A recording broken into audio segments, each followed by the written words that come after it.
Thank you for tuning in to part 2 of Bourbon Real Talk's interview of whiskey historian Joe Micallef.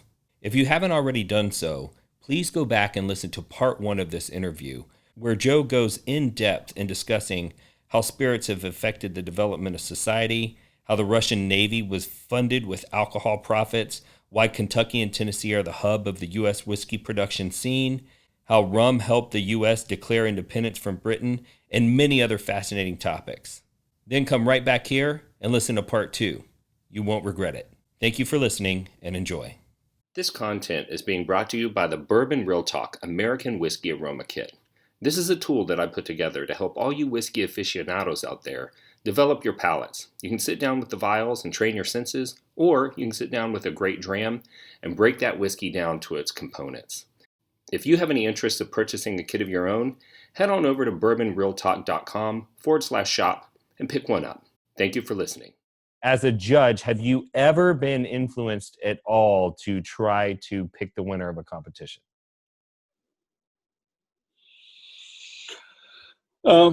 No, because the way even if you wanted to, you really couldn't, because, a typical judging panel is going to be anywhere from a half a dozen to at most a dozen people. Mm-hmm. So you're going to have 1 out of 6 to 12 scores. So certainly if you really like something and you give it a high score, when the panel judge says, hey, why did you give this, this whiskey such a high score? You certainly have the ability to persuade other people that, I think this is a very good whiskey for these reasons. But judges get evaluated by the consistency of their judging and how well it tracks with everybody else's judging. So if you're someone who's consistently very high or very low, if you're deviating substantially from sort of the mean, then the panel judge would question whether you should be a judge, Gotcha. and whether you're qualified to be a judge. Because if everybody, typically a judging panel is going to consist of a mix of industry personnel, producers, kind of marketing people, media, and writers. So it's okay. So everyone has their biases. Everyone has, things that they particularly like or dislike in a spirit that they're looking for. But again, generally, you're going to find that most of the scoring is going to be within 10% of each other. And as I said, if you deviate more than that, a good panel judge is going to say, hey, how come your score is different from everybody else? Now, if you have good reasons, right? I'll give you an example. I was once kind of at the last minute asked to sit on a panel judging Pinot Noir. And this was New Zealand Pinot Noir. This was about probably 15 years ago. Now, I make Pinot Noir in Oregon, and I am, I have, very, hardcore opinions about what a Pinot Noir should taste like. Right. Now, in those days, New Zealand Pinot Noirs, and this has changed now, but in those days, which was the early days of the Pinot Noir production in New Zealand, you tended to have a very green vegetative quality. Mm-hmm. Now, where I came from, those kinds of green notes in Pinot Noir were considered absolute faults. Right. So we're tasting all these Pinot Noirs, and I'm tasting all these green pepper and green herbal notes, and I'm thinking, what is this stuff? And my scoring was really low. And I mean, substantially low. I mean, wines that were getting 80s, I was in the high 60s. And finally, after about 3 or 4 of them, the panel judge said, hey, like, Joe, where are you coming from? Because, you're really deviating from everybody else. And I explained, I said, hey, I make Pinot Noir, and to me, these kinds of green notes in Pinot Noir are real faults. And in Oregon, these would be considered, from a producer, real false. In fact, if you wanted to insult a winemaker, if you told them that their Pinot had really heavy green notes in it, I mean, they would take that as an insult. Right. And one of the guys on the panel was from New Zealand, and he said, "Hey, mate, that's kind of how we make Pinot Noir in New Zealand. That's what it's supposed to taste like." And so I kind of had to recalibrate my judging, where I'd say, okay, this is for me a 65, but then whatever score I come up with, I've got to adjust it by adding 15 more points, right, to reflect what it is. So I mean, you can get situations like that, and you also palates are different. So you might have a palate that's particularly sensitive to wood notes. And so you might taste a whiskey and say, "Oh, this is really woody. This right. is just beyond. This is just too over matured." But somebody else might not have that kind of sensitivity, and so they might say, "Oh, no, this is fine." But you might be. There are certain flavor components, bitterness, wood notes, etc. In wine, you can get very significant variances to the taste profile of corkiness. Mm-hmm. So you could have a wine that someone says, "Oh, this is cork. This is undrinkable," because they're overly sensitive to that, to those notes, and you might be happy to drink it and find the wine perfectly acceptable. So you're going to get some variances because of that. One of the interesting things is that altitude affects your perception. So a wine or a spirit that you drink in Denver is going to taste differently to you than if you drink that same wine or spirit in Miami. Mm. The amount of light in the room can affect your judging.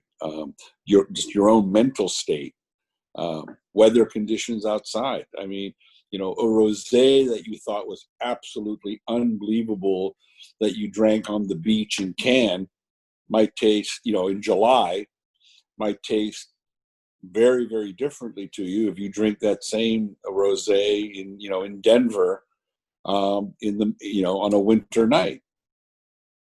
So this is all factors. One of the interesting things, I did a piece a few years back about wine selections on airplanes. Mm-hmm. Now, in an airplane, the cabin is partially pressurized. So I think on an airplane, you're the equivalent of about the air pressure is the equivalent of about, I think, 7,000 or 8,000 feet. Mm-hmm. Well, wines will taste a lot less fruity at a higher altitude. Mm.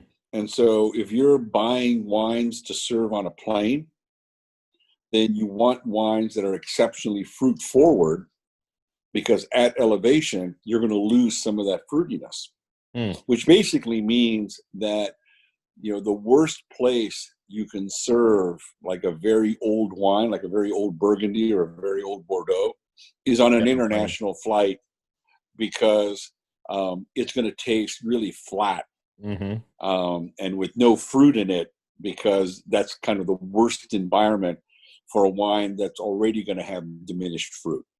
But the bottom line is, if you're tasked with buying wine to serve on a plane, you're going to be looking for wines that are exceptionally fruit forward.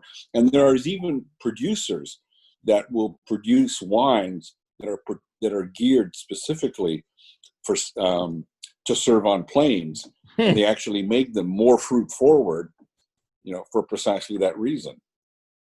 That's fascinating. I'll give you another example, which is actually quite funny. So, the air disaster movies. All right. So what happens in all the air disaster movies when the plane is plunging down and the oxygen mask comes down, and so everything is going nuts. Well, the one thing they never show is all the bottles of champagne, of sparkling wine exploding, because that's essentially what would happen, to the point that in some cases think British Air is one of them. They actually commission sparkling wine that's bottled at lower atmospheric, at lower pressure than specifically to serve on planes as a safety precaution. But yes, I mean, if you're on a plane that was plunging down through the atmosphere, one of the things that would happen is all those bottles of champagne would be exploding. Except they never show that in the air disaster films. Well, they needed to hire you as a consultant. So Well, I understand that you have a piece coming out about Texas whiskeys. Let's talk about that. sure. It'll come out probably this week in Forbes. And it's just sort of a survey of some of the Texas whiskey producers. So there's stuff from Giant and Balcones and Ranger Creek and a few others. Really looking, I mean, so I've got my tasting notes and whatnot. But it's also a piece that kind of explores the whole phenomena of what I call hot climate whiskeys, which Texas fits into. Sure. You know, a hotter climate creates, you know, from a production standpoint, it creates particular problems and particular opportunities for a whiskey producer. You know, you get more extraction from the wood, so you tend to get darker, more flavorful whiskeys. You tend to get a faster maturity. On the other hand, you know, in maturation, there's a whole bunch of different processes that are occurring. Some are affected by temperature, some are not. So if you mature a whiskey in a hot climate, especially one where you get significant diurnal and seasonal temperature variation, then some of those processes get speeded up, others don't. And so compared to cool climate whiskey, like say Kentucky or Tennessee, hot climate whiskeys can sometimes feel almost unbalanced, where there are certain aspects of it that are sort of fully mature, like color, some of the extraction you get from the wood, some of the sweetness, and then there's other aspects of it that are not, you know, where they feel still kind of a little rough, a little young. And you see this all the time, I think, in warm climate whiskeys, where sometimes you get more of an alcoholic edge, even though you've got kind of the color and the extraction from the wood that you would expect from a whiskey that was much older.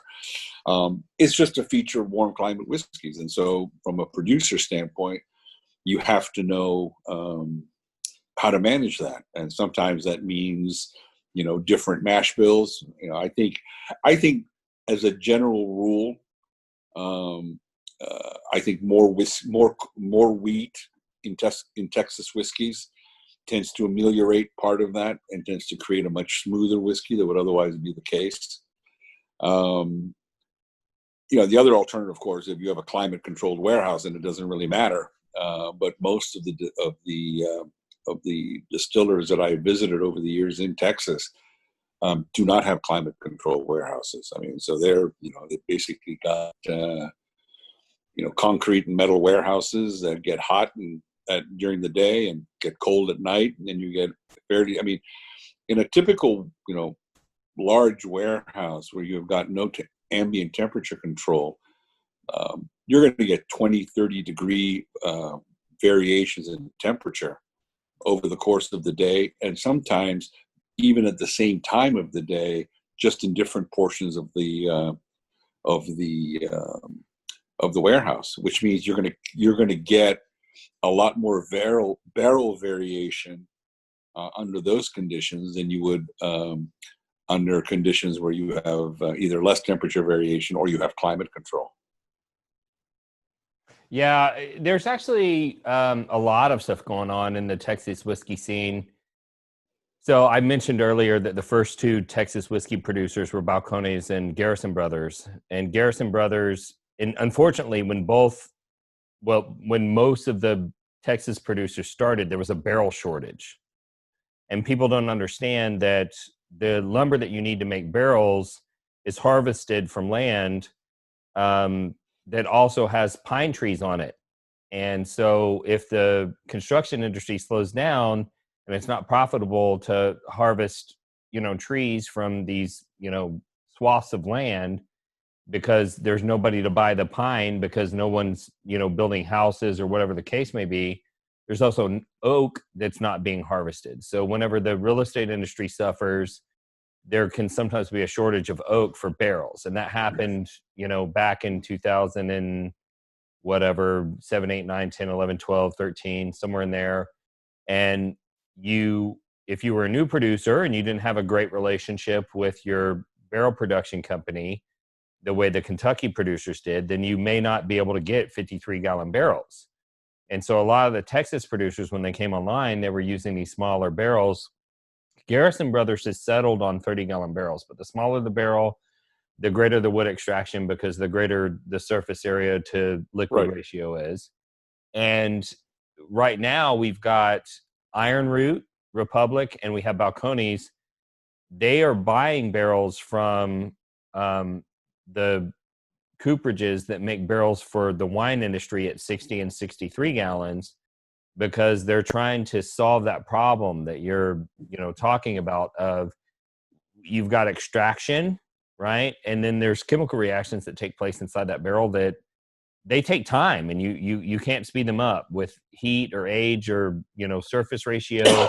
You got to give that whiskey time for esterification and, oxidization and other things. So Balcones actually pays extra money to have 60-gallon barrels made with a higher stave count than the average stave count for those barrels, because they're actually, the research done by Buffalo Trace showed that oxidization takes place in the seams of the staves and not through the actual wood.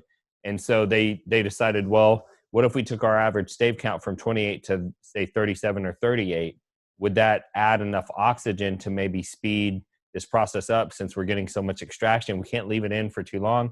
We've got too much evaporative loss. We've got too much extraction. Our whiskey comes out looking like ink, and so everybody's working on that problem. But I do find it fascinating that somebody at your level, that has your level of experience, that's a judge, sees some value in what it is that they're doing, because there are so many people, especially after Iron Root won the #1 bourbon in the world, that have come out and said, this is ridiculous. You can't produce good whiskey in Texas. You can't produce the flavors. And the reality is that everybody here is using grains that are completely different, not completely, but they're using mostly local grains that are different than what you would get from a Kentucky bourbon. And in some instances, like Iron Root uses a heirloom corn called Glassdam Flint that is literally 60 times as expensive as Yellow Dent that they use in Kentucky. And then everyone's like, well, the whiskey doesn't taste like Kentucky. And it's like, well, it better not. If you paid 60 times more for the source ingredients, it needs to taste different. Yeah. And so I find it fascinating that somebody at your level is, able to comfortably come out and say, this is something that's worth looking at. It's not going to taste the same, but it doesn't need to. Well, I think there's a couple of issues. One of the challenges that I think Texas producers had when they're making bourbon is that the TTB regulations on bourbon require a producer to use a brand new charred cask. Right. Now, very few people know the history of that, because historically you did not have to use new casks to mature bourbon. That's something that only occurred with the end of Prohibition. And the Coopers Union essentially went to Congress and lobbied Congress to pass legislation requiring that bourbon be matured in new barrels in order to create jobs for coopers. Up until that point, there was no requirement that bourbon had to be matured in new barrels. And that decision not only changed the flavor and aroma profile of American bourbon, because of course, with all new casks, you got a lot more sweetness, you got a lot more caramel, butterscotch flavors, etc. But it changed the profile of all kinds of other spirits as well, because suddenly the United States has a surplus of ex-bourbon barrels, which they export to other countries. And so in the process, we changed the profile of Irish whiskey, of Scotch whiskey, of tequila, of rum, because everyone started using ex-bourbon barrels because they were a lot cheaper than having to buy other barrels. Mm. So I think one of the problems that hot climate whiskey or hot climate bourbon producers have is this requirement to use only new bourbons. And one of the suggestions I've made to the Texas Whiskey Association, the Distillers Association, is to actually petition the TTB to come up with a category of bourbon that they can call Texas bourbon, which does not require 100% new barrels. So they could say, up to 50 or 75% new barrels, and then the others could be reused barrels. Now that would be a way of controlling the amount of wood extraction that you're getting out of a whiskey. So, I mean, but, I think it's going to be very hard to ever have like a 25-year-old Texas bourbon that's matured in Texas in a warehouse without climate control, because I think anything that old is just going to end up becoming so incredibly woody that it's going to be undrinkable. With evaporative loss, those barrels would be empty. But Treaty Oak they have a aging facility that's underground, so they're doing some testing with that. So that's interesting.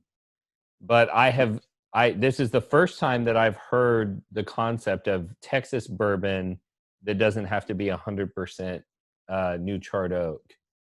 I mean, all of the Texas producers refer to their bourbon as Texas bourbon, but Texas, the term Texas bourbon has no legal standing. Yeah, in fact, I'm not even sure that you couldn't produce bourbon in some other state and call it Texas bourbon.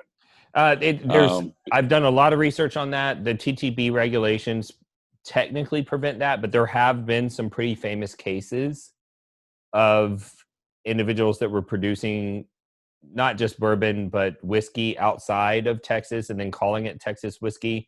Texans are very prideful, and they will buy a product if it says that it's made in Texas. Mm-hmm. And there have been some instances of people trying to take advantage of that.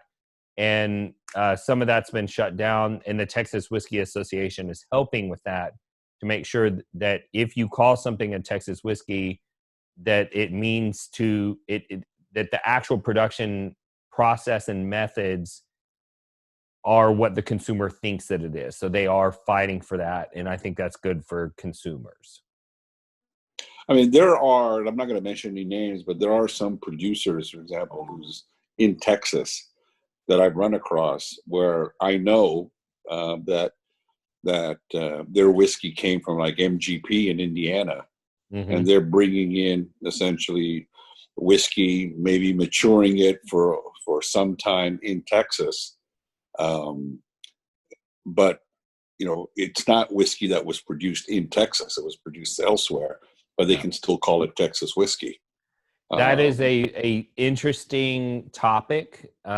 So if you are watching this and you're interested, there's a little silver sticker that is going to be on your true Texas whiskey. I think I can grab one real quick. Let's see if I can reach over. Hold on. Here we go. So this is Lone Elm. So this little silver sticker right here. Mm-hmm. And what it says is certified Texas whiskey. So there are several producers in the state of Texas that, because of who they were acquired by or just their production philosophy, your whiskey has to be grain to glass to be considered a certified Texas whiskey. You don't have to grow the grain here, but from the point that you start messing with the grain until it ends up in a bottle, it can't even be bottled outside of Texas, which I kind of disagree with, because bottling facilities are expensive for these small producers, and I wish they could ship their whiskey elsewhere to be produced or to be bottled at a lower cost. but that's not allowed. So for it to be a true Texas certified whiskey, it has to be grain to glass. And so if you are looking for a true Texas whiskey because you're a Texan, you want to support that, look for that little silver sticker. They all have it. But there's a handful of producers that have pretty famously one that was purchased by Sazerac that I believe that their juice was coming from 1792. There's some that are blending in MGP and they want to call it a Texas whiskey. And so as a consumer, just, know your labeling and know what it is that you're buying. Yeah, I'm just looking at a bottle of Ranger Creek. You see it here? Mm-hmm. And I can see the decal on it. Yeah. But I've seen other Texas whiskeys that don't have that decal, and I know that there are whiskeys that are being made, being produced, and being matured in Texas. That is true. Firestone and Roberts, and also Herman Marshall do have true grain to glass whiskey that would qualify as a Texas certified whiskey, and they're not part of the Texas Whiskey Association, so they can't use that particular. Here's Herman Marshall. Yeah, and there's no decal on it at all. There's no decal. So Herman Marshall, Firestone and Roberts, which makes the TX bourbon, those guys do have their TX bourbon is grain to glass. Herman Marshall's bourbon is grain to glass. They would certify. They're just not part of the Texas Whiskey Association. And there are. I'll put them on blast. I don't expect you to, but Ben Milam is more focused on the Scottish style of whiskey production, where the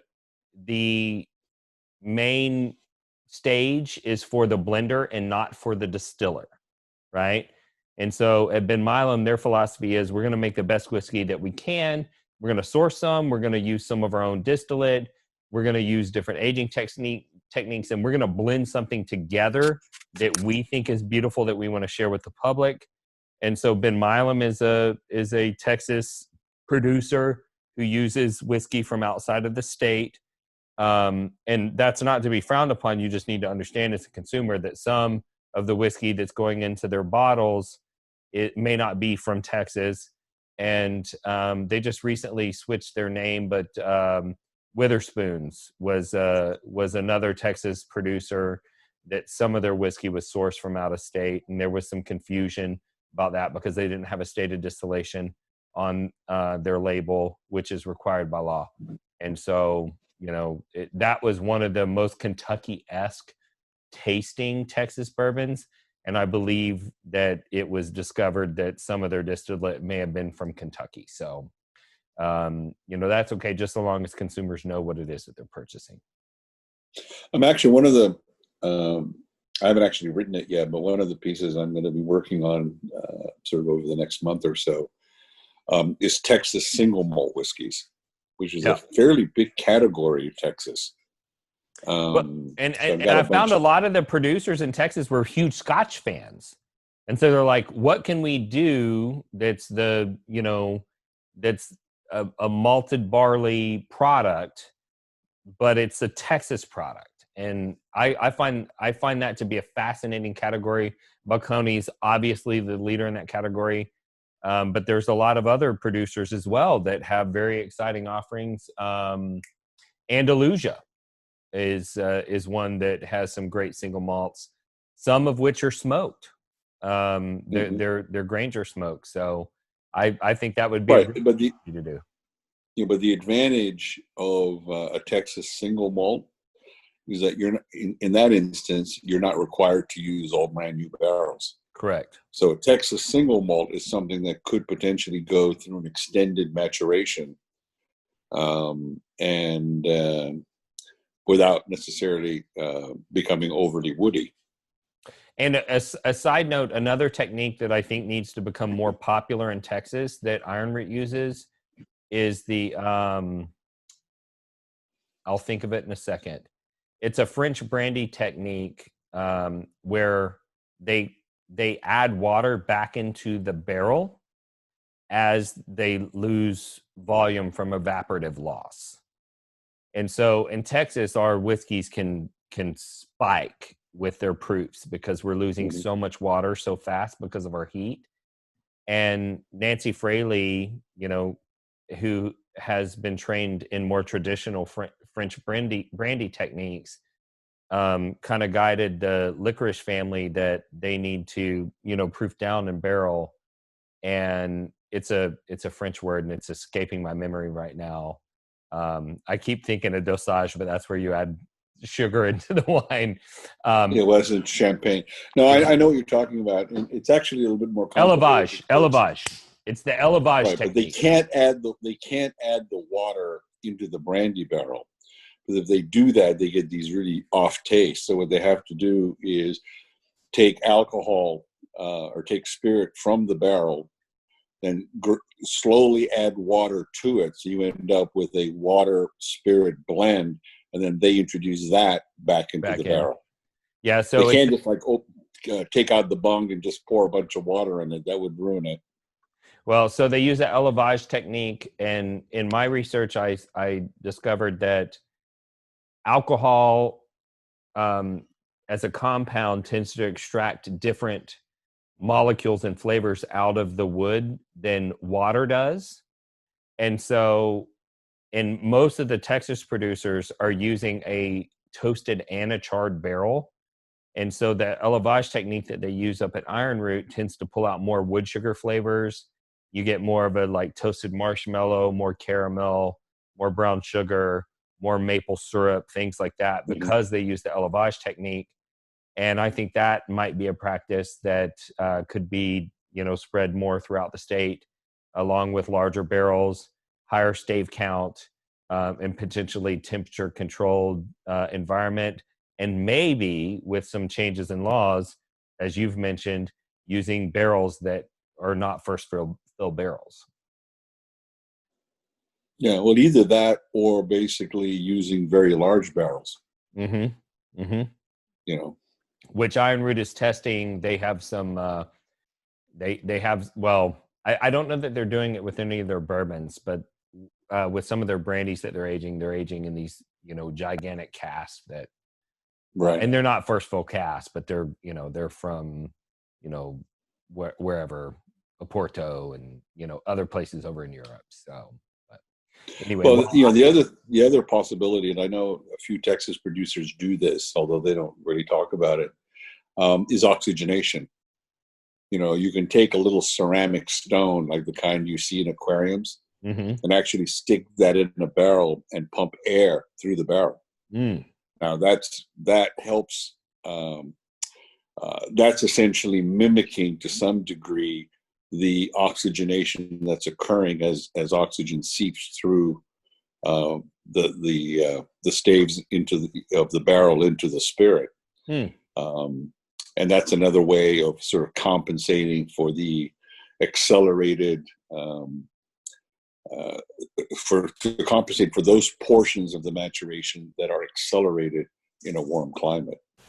There's lots of things you can do. I mean, it's whether it's in the mash bill and the size of the cask and how you're treating that cask, adding humidity to the warehouse, maturing like underground where you get less temperature variation. I mean, there's lots of different ways of dealing with that issue. So it's just a function of how you choose to deal with it, and how you do that determines what kind of a flavor and aroma profile you're going to end up with. Nice. I mean, the fact of the matter is, you're going to get radically different flavor and aroma profiles from the exact same spirit distilled at the same time if you mature half of it in Amarillo or West Texas and the other half of it in Houston. Right. Because the environment is so radically different. Yeah, there's so much humidity along the coast that there's some distilleries down there that they actually experience a drop in proof with aging because those barrels are absorbing air. Yeah, I mean, what happens is water. Yeah. The relative humidity determines the ratio of water and alcohol evaporation. So in very humid environments like Cognac or Scotland, Ireland, or in places like the Gulf Coast, you will actually lose more alcohol than water. so the proof will go down. In environments where you have less humidity, like for example in Kentucky, or in this case in West Texas, you will actually lose more water than alcohol, and the proof will actually go up. That's one of the reasons why you can get 50 and 60-year-old Scotch whiskeys, but you can't get a 50-year-old bourbon from Kentucky, because it would be undrinkable. The ones that have been released that are those super high ages are horrid. They are undrinkable. Well, it depends. I mean, but the thing is that those are barrel selections. So those are instances where someone has gone through and said, this barrel works, and so that's what they bottle. I mean, look, Pappy Van Winkle has historically always been barrel selections, where someone went through and said, and in this case, Pappy went through and said, this barrel, is good enough to bottle. This one is. These other ones, are just going to get blended in with sort of the regular whiskey. Right. So, I mean, you can get a significant amount of barrel variation, so you can always get exceptions because of that. But just as long as it's recognized that those are special barrels and they're exceptions to the rule, and it's not something that you can sort of produce uniformly year in and year out. Sure. Well, I have to apologize to you, Joe. I kept you for way longer than I was supposed to. So no worries. Before we sign off, I always like to give the guests the opportunity to kind of share their social media and where people can find you if they're interested in your work. And so tell people where to go to find you if they're interested in what you're working on. I have to confess, I'm not all that big on social media. So, as far as spirits are concerned, the easiest place to find me is on Forbes. Okay. That's where most of the stuff I write about wine and spirits appears. So my daughter is taking over my social media. So she's in the process of organizing it all, and I've kind of left it up to her. But Forbes is usually where to find it. And then, a lot of times I do have a Twitter account. So a lot of times I will tweet out links to articles as they come out, and I'll do the same thing with Facebook. So I do have that, although quite frankly, I hardly ever go there, and I leave it up to my daughter to manage it. That's hilarious. I don't even have Twitter. Like I never understood it. I'm 42. I just don't get it, but I do have Facebook and Instagram. So if you're watching and you want information about Bourbon Real Talk, you can look us up on Facebook and Instagram /Bourbon Real Talk. If you want to be exposed to more content like this, you can subscribe on YouTube /Bourbon Real Talk, as well as on your favorite podcast player. And if you want to help more people find this content, then it would be great if you would subscribe, and review, because the algorithm pays attention to that type of thing and shows the content to more people. And because this podcast is Bourbon Real Talk and we have real conversations, and my impetus for starting all this is that I wanted to use the connective power of brown spirits to bring people together, since our world is so divided. I always end every podcast with the same sign off. And that is that if you woke up this morning and you were unsure whether or not anyone loved you, just know that I love you. And I'll see you next time on Bourbon Real Talk. Cheers. Take care.